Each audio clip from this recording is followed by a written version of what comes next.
What's up? Today we're going to talk about the disparity between the valuation of a firm as well versus the observed investment of a firm. So the past 3 weeks I've been really diving into understanding how the economy has changed and how with that comes along a lot of underlying economics that really helps to change how we understand traditional economics. So the main difference is the difference between or the inclusion of this thing called intangible capital or intangible asset. And I got to this point because I've always wondered, why the hell a company's valuation can be so much different and so much greater than the observed investment. And what do I mean by observed investment?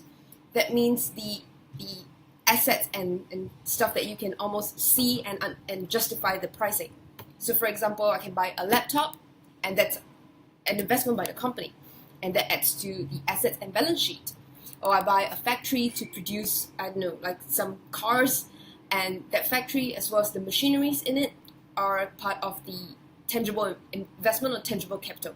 So then you can more or less judge the valuation of the company based on those kind of stuff.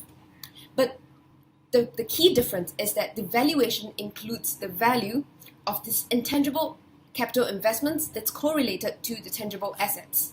So if I buy a laptop, it's a tangible asset, but the laptop itself doesn't give me as much value, but the laptop as a package can give me a lot of value. How? Because I'm maybe a developer can create a software or create a product on the laptop that is an intangible good or intangible asset that can really help to strengthen the company's position or build intellectual property for the company. And these are intangible capital.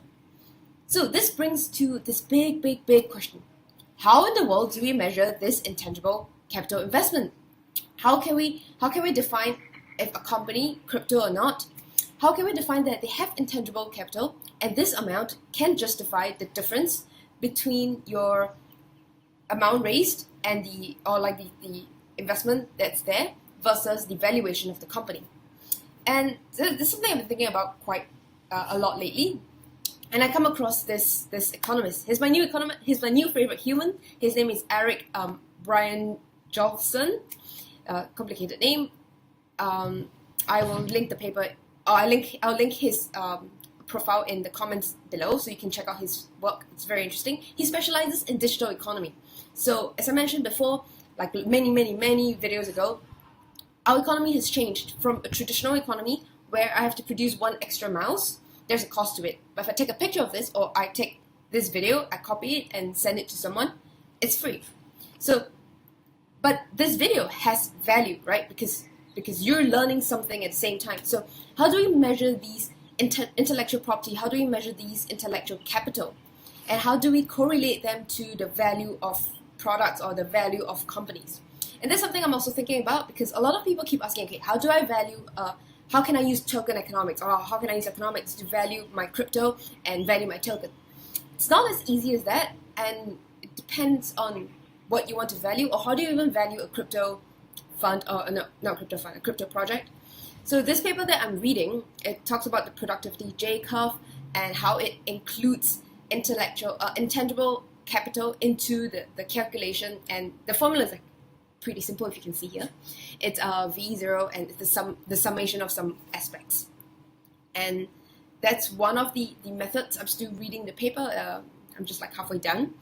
But these are just different methods of how to understand, or how do we integrate this new asset type, which is intangible capital, intangible assets, into the accounting as we know. Because it's not just in the case of a business, right, or a company. If we look longer term, how can we add these into the GDP of a country? Because how do we justify a country's innovation or the asset of a country, or the resources that the country produces, in these kind of more abstract but very valuable intangible assets term. So if you have any interesting ways to calculate intangible assets, please feel free to share, because I'm very interested to know more about that. And just share your thoughts. Do you think that we should calculate them? How do you think we should calculate them? Just share them in the comments below, and I look forward to reading them. Bye!